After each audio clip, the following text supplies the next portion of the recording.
Welcome to Techbrothersit. In this video, we are going to learn about data types in PySpark. So what is the data type? A classification that specifies which type of value a variable has or what the type of operations can be applied to it. In PySpark, data types define the format and constraint of the data stored in the data frame columns. So think about that. If you are same in some value such as name, so name is gonna be AAMIR, that's Amir, and then you are same in other names. So in that type of data, you will having a variable or column type called the string. If in case you want to save the salary, then the variable type will be integer. And if you want to create some maybe other values such as decimals like height 5.5 feet or something like that, you have decimal in that, you will be using decimal. So that's for the variable or for the column, you have to provide some type of data type, and that's the type of data you will be saving in that column or the variable. So scalar data variables, these are the fundamental single value data types. They represent the individual units of data as opposed to the complex type such as arrays or struct that can hold multiple values. So scalar means single, and that's what it is. So if you are defining a variable age, and that's an integer, that is going to hold only one value. You can put even 100, 200 or 200. You cannot put 100 and 200 at the same time in that. In those cases, you will be use array or struct types. So here is some definitions or some limitation of those data types. So if you are using integer type, it's a 32-bit signed integer number, and the range is starting from here to here. This is a large number, you can read whatever you want. And here is a float type, so 32-bit single precision floating point numbers. So if you have floating point numbers, it's going to save into the float type. Double 64 double precision floating point numbers, or for more precision than float type. Then you have long, that's a 64-bit signed integer number, range from here to here. You can save any number for in those type of variable or column type if they are long type. Short type 16-bit signed integer, range this much, so you can see right there. And then byte type, so 8-bit signed integer number, range 128 to the 127. Then you have boolean type, represents a boolean type true or false values. Then you have string types, so represents character sequences such as, and you text, you will save it names, addresses and whatnot. Then you have a decimal type, that's a precision and scale, represent exact numeric values with the fixed precision and scale.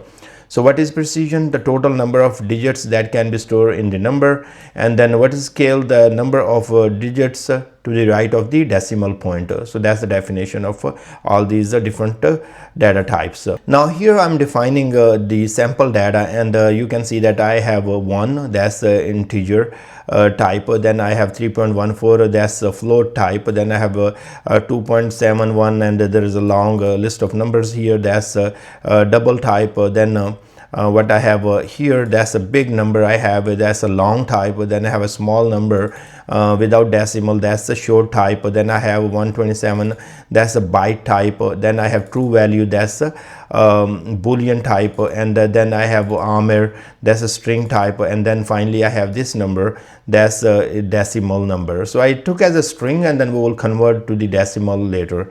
So here I have provide the schema for my above sample data, and here schema initial is equal to struct type, and then each field you can see right there. So in the struct type, you can see that I have defined, this is my column name, and then it is a data type. So depending upon this is one, right? So integer type.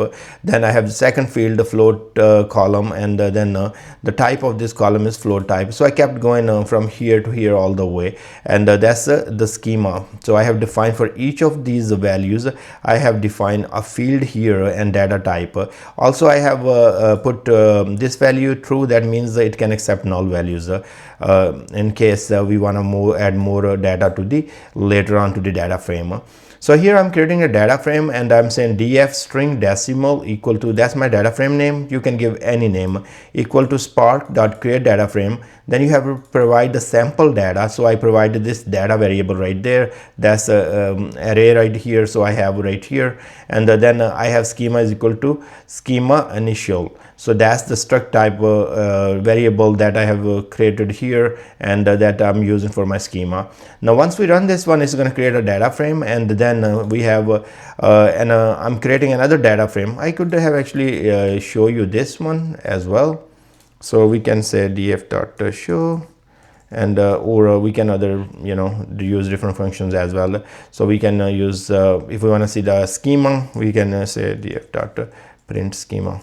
Okay, so that is good. And then if I go ahead and execute this, let me execute this one. It's going to create a data frame from the sample data, and then we should be all good. It's going to show us the data frame, and then also the print the schema. So you can see right there we have a integer right here.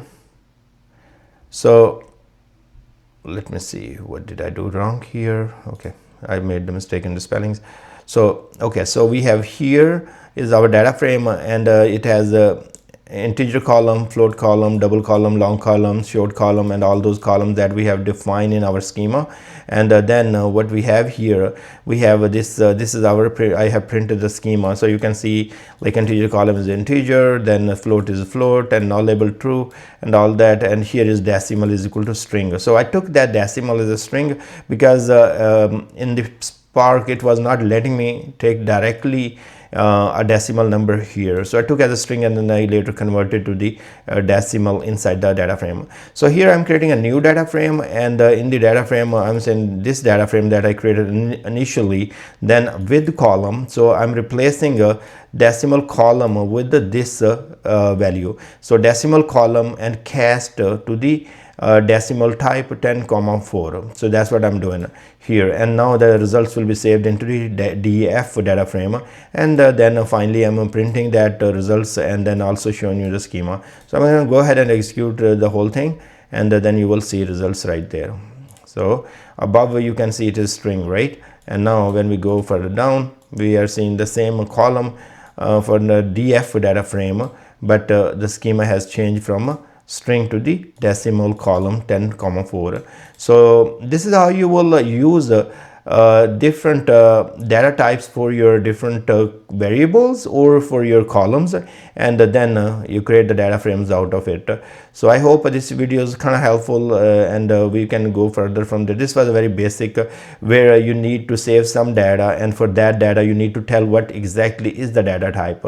So depending upon your data, do some analysis and see if it fits in a number, it fits in a decimal, or it fits in a long integer, or it is just string values, and then define your columns data type or variable data type accordingly. I thank you very much for watching this video, and I will see you guys in the next video.